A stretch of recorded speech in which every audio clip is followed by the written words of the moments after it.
This podcast is brought to you by Blackaby Ministries International. To find out more, visit blackaby.org.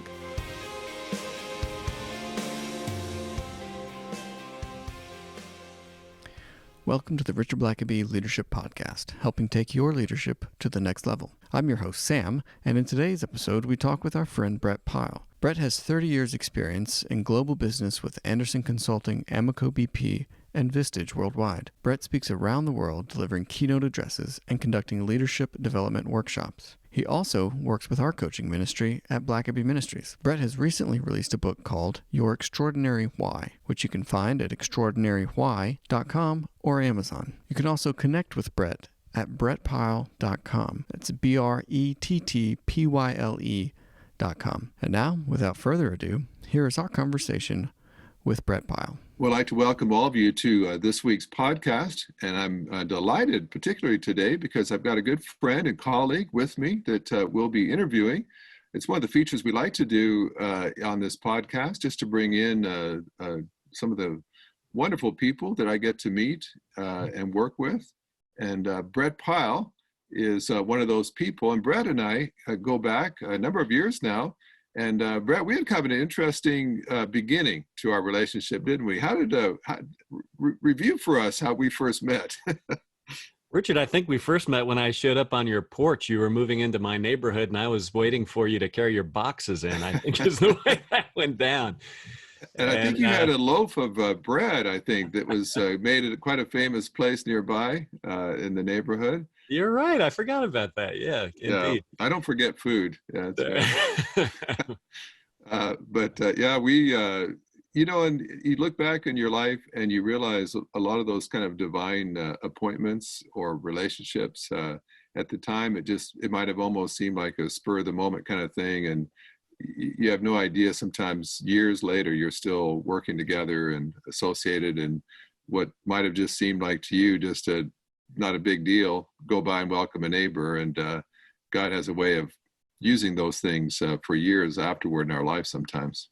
Well, that is the huge point, isn't it? And it is amazing that if we're aware of God's activity in and around us, that suddenly things take on a different perspective than they would otherwise. My introduction to Blackaby Ministries actually happened when a dear friend of mine had gone through experiencing God in the early 90s. And mid 90s maybe, and then said to me, "Hey Brett, I think this is something that would really resonate." So I rushed out, I bought a book, and I bought 2 workbooks, and my wife and I were going to go through experiencing God together in the coming year. Well, that also happened to be the year when she and I were getting ready to move overseas, and so our house was in complete and total chaos. And things were being packed to go into, an air shipment, and things were getting packed to go into an ocean shipment. And then a whole bunch of stuff was getting packed to go into storage. And it was my plan to put those books into the air shipment. They got put into the long-term storage shipment. So we arrive in London, where we're now living with our 2 young kids and Jeannie, 8 months pregnant with our 3rd, and we didn't have the book Experiencing God. And I remembered being bummed. And what then transpired over the next 5 years when we lived overseas was God wasn't waiting on the books. Instead, he took us on a 5-year journey of experiencing God together as we were in uncomfortable situations in foreign lands where our bearings were all gone, and he was our one sure thing. And so we experienced God together, and then flash forward, I think it was about a decade later when you and I met, and I was going through a process of just trying to figure out what was going to happen in this next phase of life. I'd been literally taken to the threshold of a crisis of belief, where I had some partners throw me out of a business, and I was trying to figure out what to do next. And it was quite clear through prayer and circumstances that God was operating in a bigger way than I ever thought possible, to the point that, if you'll recall, I was interviewing for a possible position with an organization that it turns out you were involved with. And I discovered this on the day, literally, that you were moving into the neighborhood, which is why I showed up on your porch. I'm like, God is up to something. I got to go figure out what this is. That's why you got the loaf of bread. Yeah, well, you've kind of touched on some of that, Brett, but give us just kind of a summary of your background. This is a leadership podcast. We talk to church leaders, business leaders, your background, although you've been a Christian active in church, has been in the business world. And so what's sort of the different places that God's put you as a leader over the years of your career? Well, I spent most of my professional career initially in the large corporate world. I was a management consultant for Anderson Consulting, and then I spent most of my career in the oil and gas industry, and that was what took us around the world. I was with Amoco, BP acquired us, and so we lived at headquarters in London, and we moved on to China in all those corporate roles. And then joined a good friend in business. Which was clearly, I knew God was calling us into that business, and yet after 3 years, it didn't work out well, and that caused the crisis of belief when a separation that none of us had planned caused me to be in the market. And this was, by the way, in 2008, worst economy that you and I have known in our lifetime, and hopefully it will be even at the end of the whole coronavirus thing that we're going through here. And so it was just an exploration time of, all right, God, I thought that's where you were leading. And all of a sudden, this happens. Did I get it wrong? And it was in the midst of all that I heard very clearly, hey, Brett, you and Jeannie have done a great job of following me when blessing a company is the following. I'm wondering if you'll keep on following if I have something on my heart other than blessing for you. At which point I said, well, that's a really good question, and I'm going to take some time to think about it. and I gave him the silent treatment, I think maybe for 2 weeks. And at the end of the silent treatment, I was just cut to the quick, and I'm like, Lord, I spent the first 25 years of my life living without knowing you, and I know how empty that can be. So here's the deal. Yeah, you're right. What's happening right now does not feel like blessing, but I know that you are the blessing. So I'll follow wherever you go. And that's then what led me into the next phase of life that I think I was about a year into when, I was still on the threshold of trying to figure out what that next thing was. And it was when the opportunity I was exploring at the time that you were involved with fell through that I launched into leading CEO peer advisory boards on my own through an organization called Vistage International out of California, and I formed groups of CEOs and led them and coached them, and along the way, you and I got engaged doing something similar for Blackaby Ministries. Yeah, and you've been very involved in our coaching ministry. We've talked a lot about that. We've had Bob Royal on our podcast before. We still do a workshop twice a year that you are involved with, and you and Bob do the primary teaching of it. Tell me just in a moment, we kind of talked a bit about the value of leadership coaching, but for our listeners today, what would be the value of having a leadership coach that you talk with? A lot of people have heard about that and have never done it, but what might be the value of someone just enlisting a coach and having someone to walk them through some of the issues that they're facing right now? Well, I think there's a shift that happens in life where we stop learning things by being taught them, and we start learning things by experiencing them ourselves. And you can download all the podcasts you want, and you can read all the leadership books you want, and you're constantly being told things, and there's value in that. But there's so much more value, it seems, in being asked things, questions that seem to cause you to go into yourself and reflect on things that but maybe haven't ever applied, or lessons tend to bed down for us and become real when we discover them for ourselves, or when the Holy Spirit of God reveals them to us, and someone asking the right question at the right time, like apples of gold and setting of silver, and all of a sudden it comes to life for that individual in an incredibly powerful and real way when they discover it really from themselves, for themselves. And that can happen so effectively through a coaching relationship.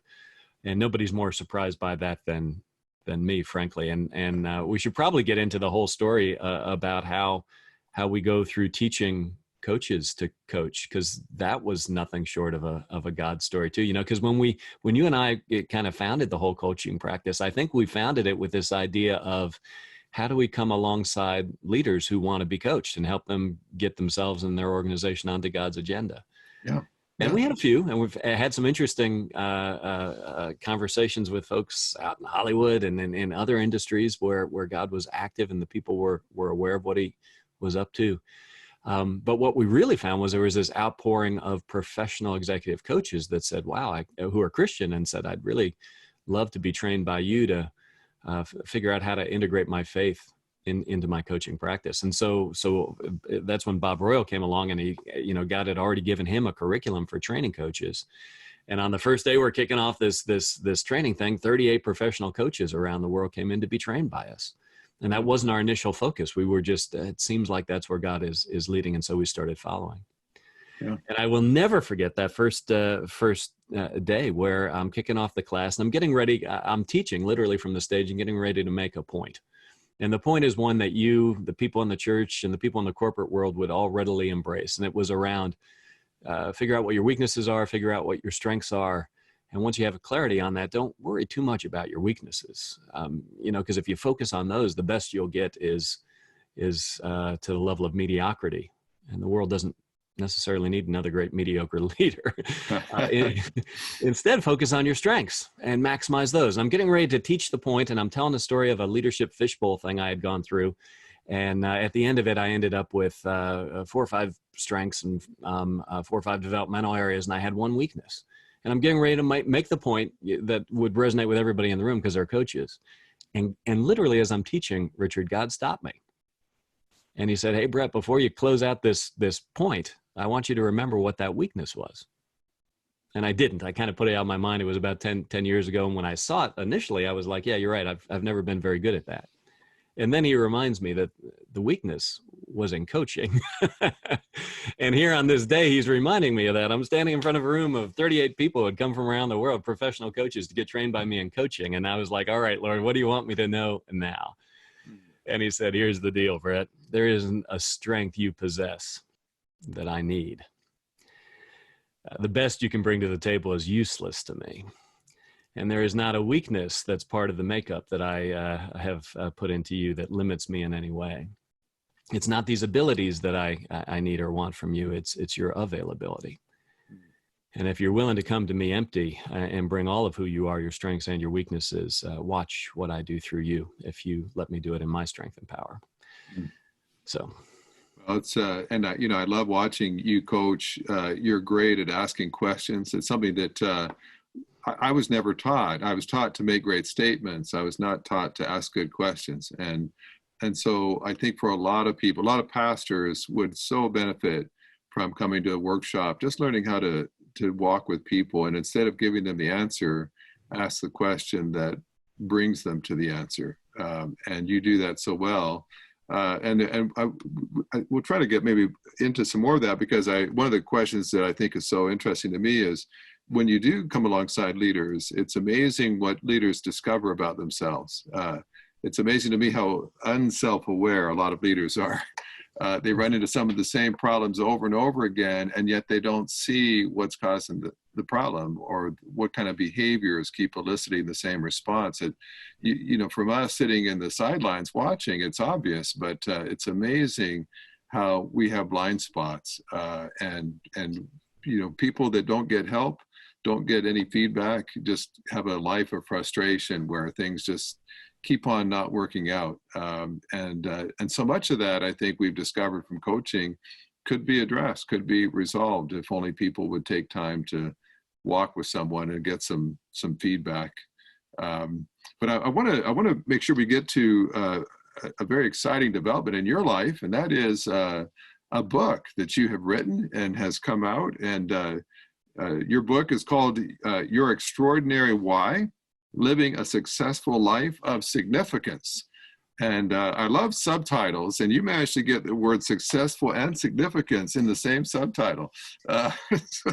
And so tell me for a moment, first of all, let's look at the subtitle there. When you try to help people have a successful life, I think all of our listeners want that.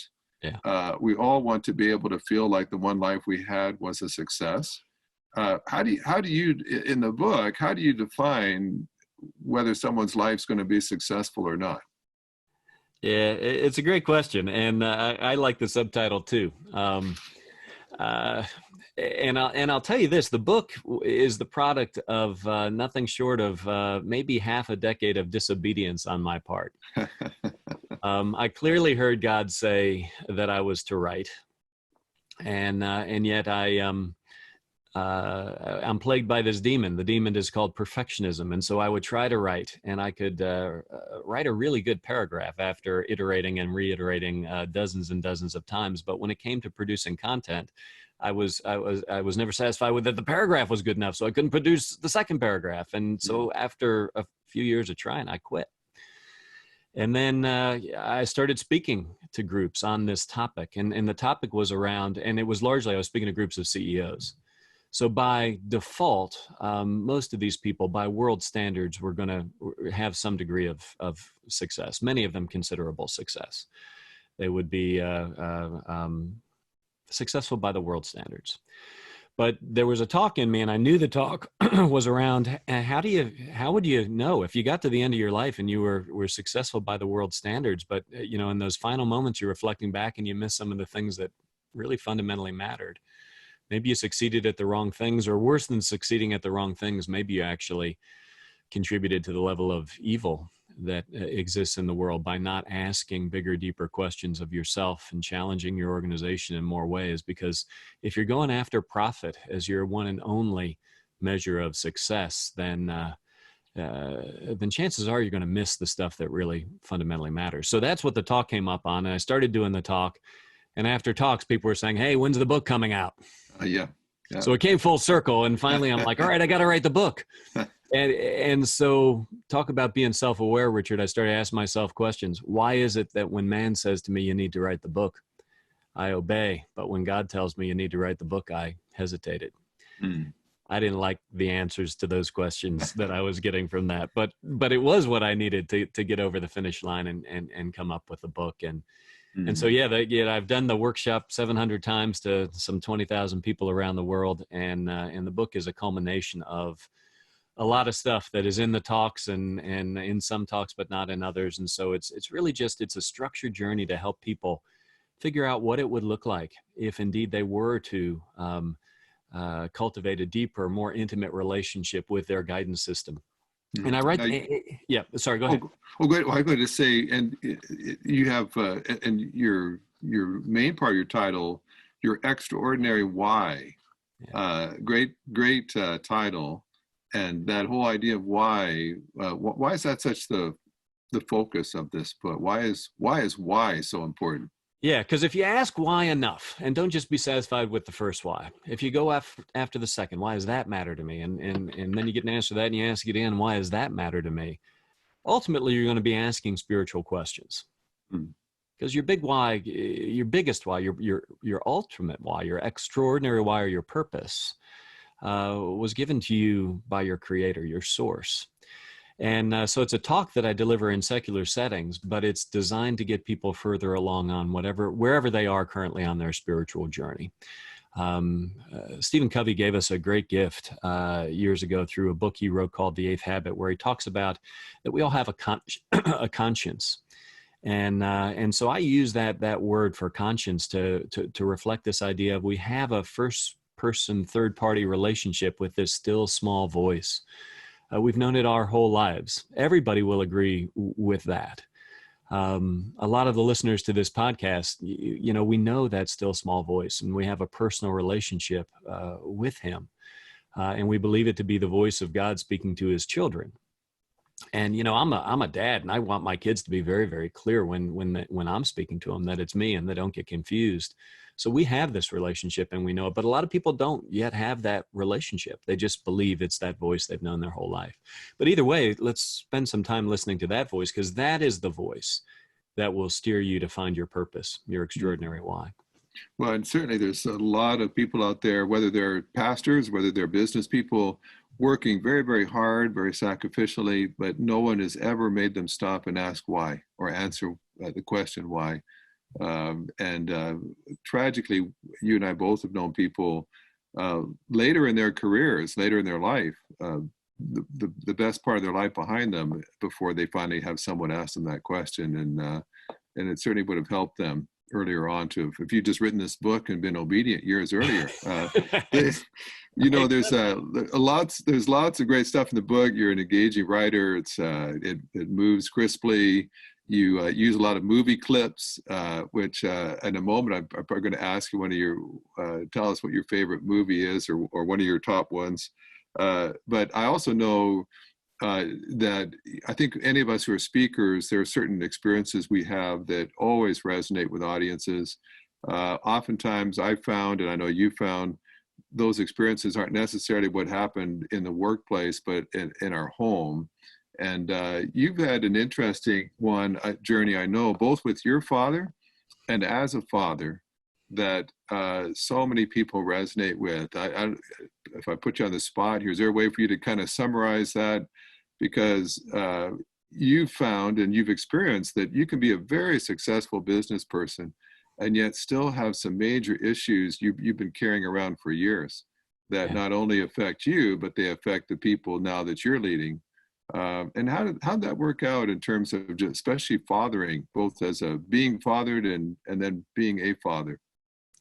That's a great question, and it's asked by the man that I know has said, when it comes to leading in the business world, I've never really had that much doubt, but when it comes to leading in the home, I know I've needed Lord's strength and power more than ever, because it is our highest leadership challenge, I think, in many ways, and it's what we're fundamentally called to be, not just successful at, but be significant at. How do we raise kids to know and love and serve the Lord?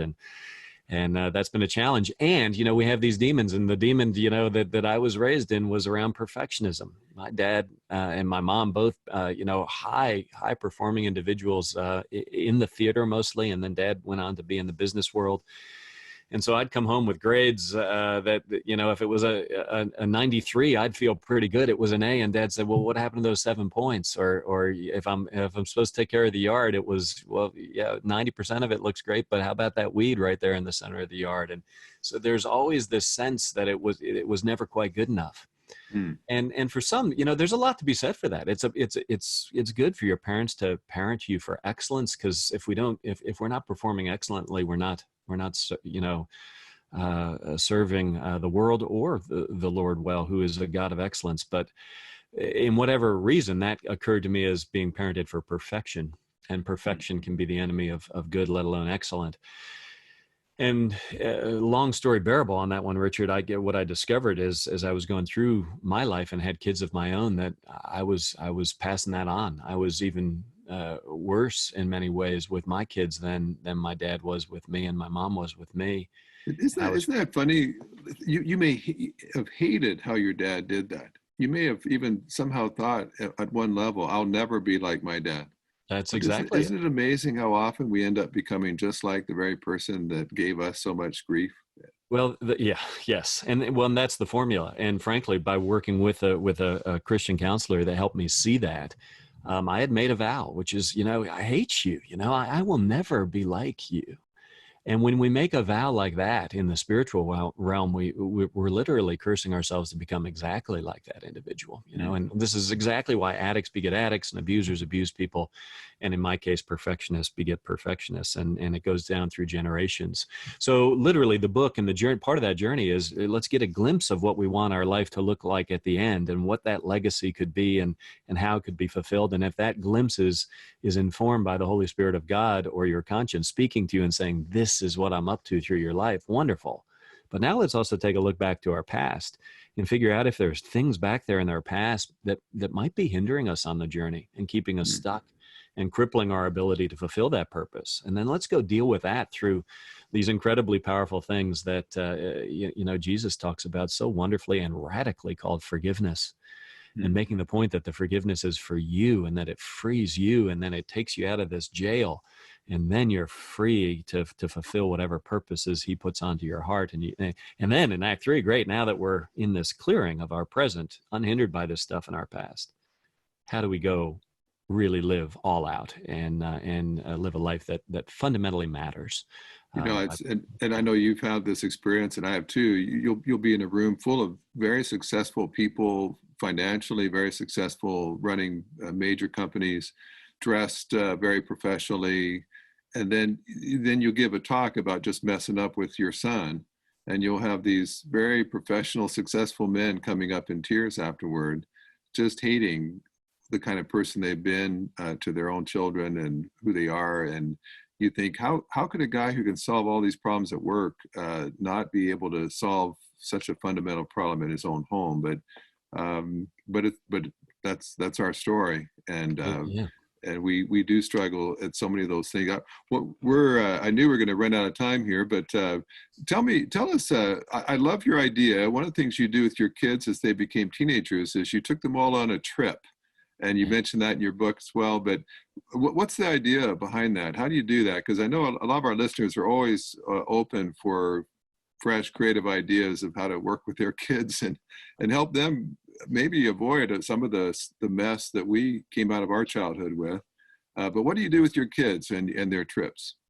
Yeah, well, a bunch of funny stories that came to that. It came for me, the idea first came when I realized that so much of our great breakthrough, transformative growth takes place outside of our comfort zone.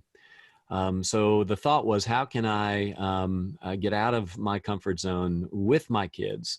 And if you do it together with somebody, if you travel together with somebody, you're immediately out of your comfort zone. And so you're both transforming and you're learning, growing, and you have a unique set of memories, which with each of those kids that can really be a foundation for the relationship going forward, especially as they enter into their adult years. I mean, it started with me thinking and finding this camp out in California. It's called the JH Ranch, and they specialized in programs for parent and child and fun stuff during the days, zip lining and jet skiing and water skiing, and at night, special conversations to bond you with your kid. And I thought this could be fun, and I showed that idea to my oldest daughter, who was turning 16, and I said, "Hey, do you want to go to the ranch?" And if not, you pick whatever you want to do. And she came back later, said, "Yeah, I don't want to go to the ranch, but there's this orphanage down in the Dominican Republic. I'd like to go down there and work." And I was like, "An orphanage? I don't even like kids. I mean, I like you, of course, because you're mine." But so anyway, we go to the Dominican Republic, and it was hot and sweaty and miserable. We woke up the first morning dripping in sweat, covered in bed bug bites on top of our mosquito bites. And Lauren says to me, "Daddy, I want to go home." I'm like, "I know, me too. And you should have picked the ranch. It would have been a lot more fun."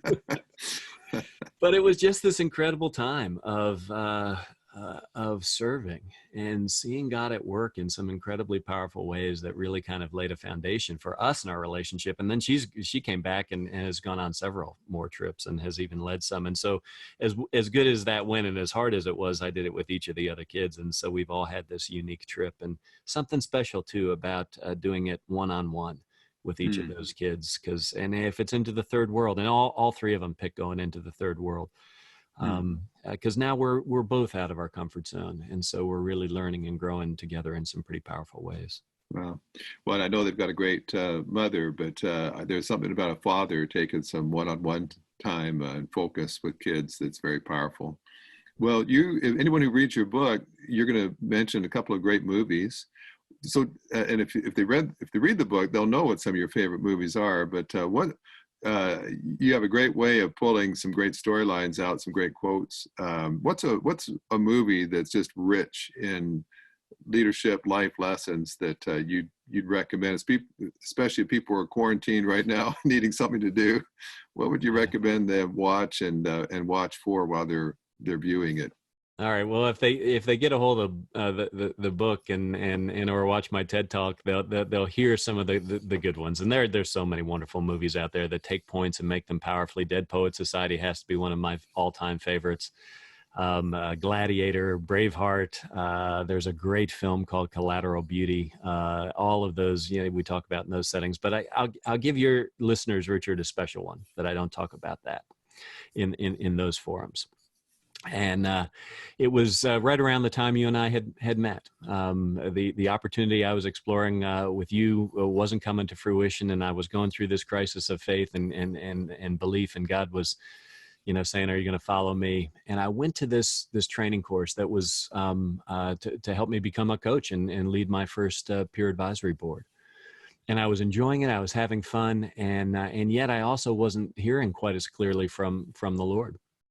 And so I didn't want to move ahead of him and start something that wasn't really what he wanted me to do. And in the middle of the training, I get to this final night of it, and I'm like, Lord, I'm not hearing from you. Is this what you want me to do? Do you want me to go over the finish line here and launch my own CEO peer advisory board group? And I didn't hear anything. And I'm in a hotel room, and I did something I don't typically do. It was 3 a.m. I woke up, I turned on the TV, and surprisingly, the TV came right up with one of my favorite movies of all time. And it was right in this incredibly powerful scene in the middle of it. The movie was called Amazing Grace. Mm-hmm. And it's the story of William Wilberforce and his passionate crusade ultimately to lead the abolitionist movement in the UK in the 1830s. And there was this wonderful scene where Wilberforce had just come into a new and profoundly intimate relationship with God, and he was having so much fun just hanging out with God and laying on his back in the backyard and letting the intimacy of that relationship overwhelm him. And he was thinking about pursuing a career in ministry. And yet his one of his proteges, William Penn, who ultimately did become, I think, prime minister at the time, saw something more in Wilberforce and was trying to convince him to become a member of parliament and stay that and to take on this cause of abolitionists. So he hosted a dinner, and it's a dimly lit room, and all these abolitionists are sitting around the table. And they're presenting to Wilberforce the horrors of slavery. And one of them is an African slave who throws down these iron shackles on this mahogany table and says, "These are for the wrists." And another one he clanks down, and "This is for the neck, and these are for the ankles." And they go around the table, and one at a time, they're laying out the horrors of the slavery movement. And the last woman sitting next to Wilberforce turns to him and says, "Mr. Wilberforce, we understand you're struggling between whether you should serve God in the ministry or whether you should go into politics. And we are here, sir, to humbly assert that you can do both." And that was the answer to the question I was just asking the Lord, should I go into ministry and pursue God in some overt Christian ministry way, or should I go into the marketplace and serve CEOs? And I just heard God saying, "I'm calling you into ministry in the marketplace." Mm-hmm. And so that was a movie that profoundly spoke to me at a time I needed to hear that call, and will always be one of my favorites as a result of that. Yeah, great. It is a great film and a great story. So if people would like to get your book, how do they, we can put that in the show notes, but tell us what's the best way to get your book and start reading it? Yeah, so they could go to the book at extraordinarywhy.com. It's just like it sounds. They can order it from Amazon if they'd rather do it that way. And then the other thing that we're doing these days too, and I'm learning, I think all of us are on this steep learning curve right now during the time of quarantine and coronavirus, aren't we? I mean, you're either learning, growing, and changing right now, or you're not going to be prepared for where we are on the other side of this thing. Yeah. And one of the things that I've done over the past couple of weeks, 3-4 weeks now, is if you had asked me if I could do my workshop virtually a month ago, I would have said no. It's way too personal and emotional and intimate. We got to be face to face and look deeply into each other's eyes. But over the past 3 weeks, I've been doing a lot of them virtually. And what I'm discovering is it works really, really well through Zoom and then through some collaboration tools like Slack. And so now we're even taking people on a structured 12-week journey, 2 hours a week for 12 weeks to get really, really clear on your purpose and what that looks like. And so if any of your listeners are interested in exploring that with us, I'd be happy to talk to them too. Yeah. And what is your website? Where's your website they can reach out to you? Yeah. So brettpyle.com, BRETTPyle.com we'll take them right to me, and extraordinarywhy.com will take them right to the book. Well, Brett, it's always good visiting with you, and there's always something exciting and interesting. You're a great coach. You're a great leader. You ask great questions, and I'm hoping that your book and your ministry message is going to be continuing to be a blessing to many, many people in the years to come. Thanks for joining us today. Thank you, Richard. Appreciate you more than you know. Thanks for listening to the podcast. If this is something you enjoyed, it really makes a difference if you leave a review and a 5-star rating on Apple Podcasts or wherever you listen. Don't forget to subscribe and share with your friends. We always love hearing from our listeners, so email us at podcast@blackaby.org.